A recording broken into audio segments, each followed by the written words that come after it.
Rapa Nui, the home of one of the greatest carving cultures in all the Pacific. Through the art of carving, we have honored our ancestors, passed down our traditions, and maintained our cultural identity.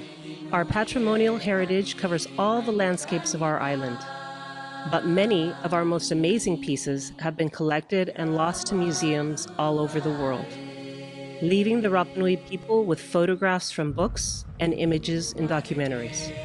This is the story of the travels made by one such precious artifact and its unexpected journey home.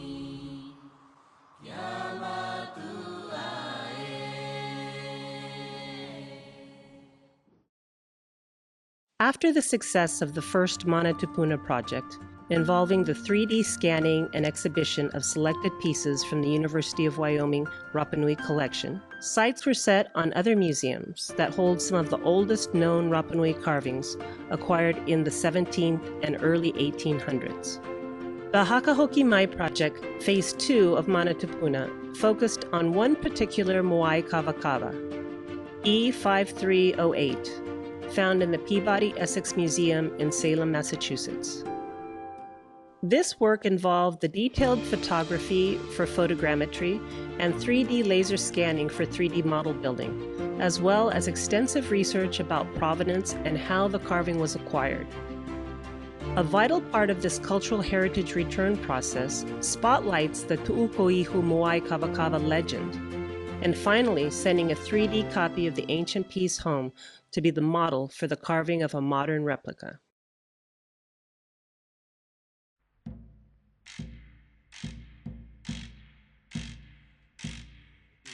The legend accounting for the origin of the first Moai Kavakava has been passed down through Rapa Nui oral tradition and recorded by Westerners on various occasions.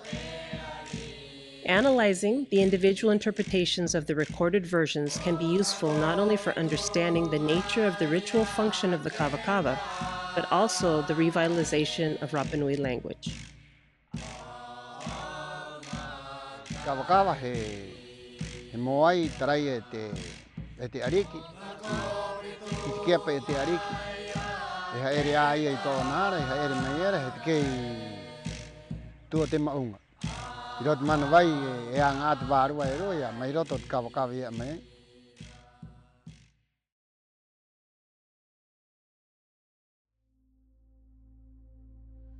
So handling those carvings, I mean, one of the first things that you think about is how did this get here?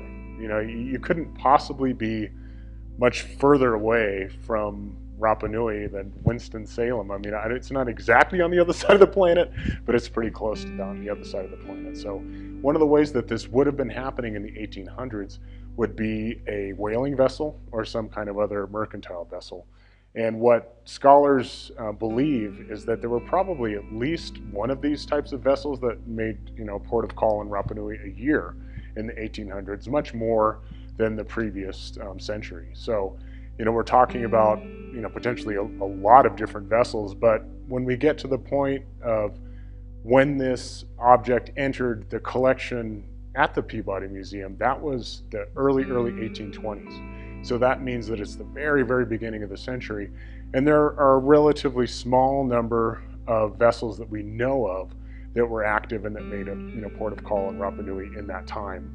The most infamous, of course, is the Nancy. The Nancy docked in Rapa Nui in 1805, and it kidnapped 12 men and 10 women and took them away from Rapa Nui against their will. Again, so it's one of these painful stories of encounter. But for me, what I immediately started to think about was, what if this Kavakava belonged to one of those people? We know it belonged to someone. Was it given as a gift on Rapa Nui, or was it traded on Rapa Nui, or was it someone's precious object of personal, cultural heritage that they took with them on a voyage, or the only thing they had with them, say, as a slave on a ship, for instance. So at the Peabody Essex Museum, we did really detailed photogrammetry. And then we also did extensive laser scanning of the Kavakava, of all the different carvings in the collection, specifically the one that we're talking about in this piece and in the app that we're developing. But Though the purpose of the laser scanning and photogrammetry was to create, really detailed 3D models for instructional pursuits in language and culture revitalization. The resulting 3D model of E5308, along with an exact replica 3D print, will be returned to Rapa Nui to be reproduced in replica form by a modern-day Rapa Nui carver who is keeping alive the ancient tradition.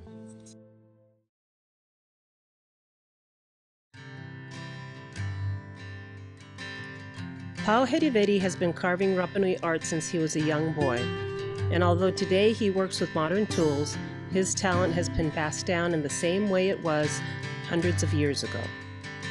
Today he will do something different.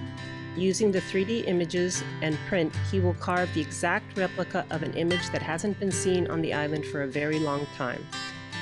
Let's hear his thoughts on the impact that this new technology has on the work he's been doing all of his life. Ya theo ha at me nei mo morva me nga Moai ha hopai huke morva mai hei hau ha nei riva tai mote tanga ta nei mot nu tarai porque ata rau ki tiara prau ti ata tarai riva te tanga ai theo ha at me nei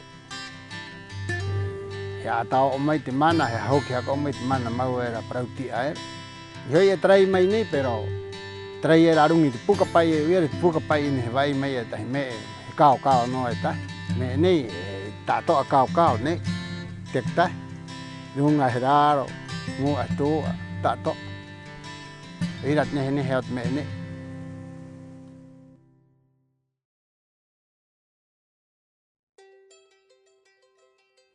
mà có yêu tết Tupuna rồi hôm nay kia coi món nó yết tao mới cầm hoa để mấy Tupua coi rồi tết nua mà nè ở Rapa Nui rồi hôm nay kia coi món nó yết ý hoa để coi một tiếng anh hết trai Moai Kavakava tết Tupuna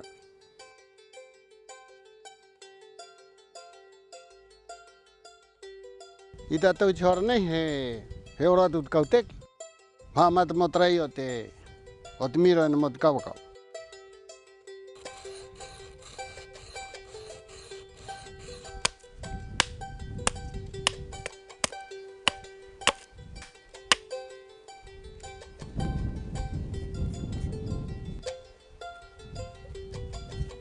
ie trai kora i tio nei pa tio the he o mai pe te Kavakava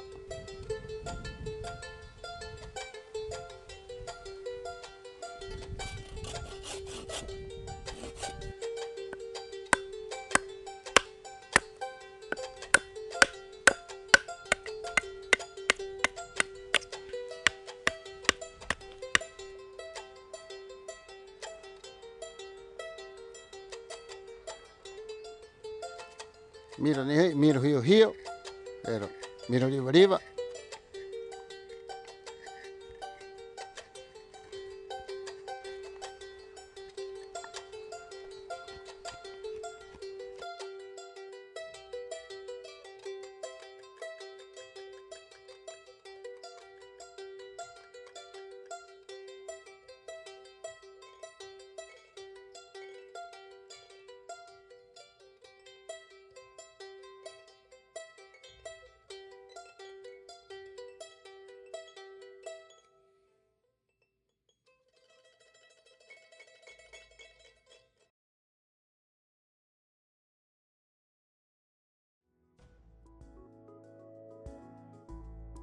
So from the beginning with this work, one of the things that we're actively trying to do is we're trying to reach a much younger generation with our applications and our instructional activities. And one of the ways that we do that is by creating apps for mobile phones, for tablets, trying to combat the language loss that's happening for Indigenous youth in general, but specifically for Polynesian and Rapa Nui people, because literally children spend the majority of their time on a tablet or a phone, or just watching Western media that's translated maybe into Spanish from English, but it sure isn't in Rapa Nui.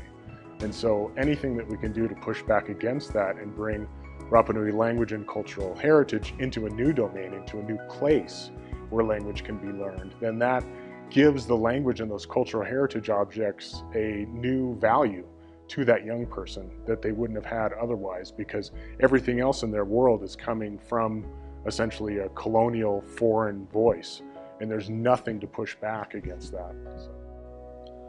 So I think bringing language and culture learning out of a traditional colonial classroom into the context of sacred places and heritage objects in and of itself is an act of decolonization. That's what we're aiming for. That's what we're trying to accomplish, is we're trying to bring it into a traditional Polynesian context instead of a Western colonial context. What makes us Rapa Nui? Is it the blood in our veins, or is it the path of the ancestors that we follow?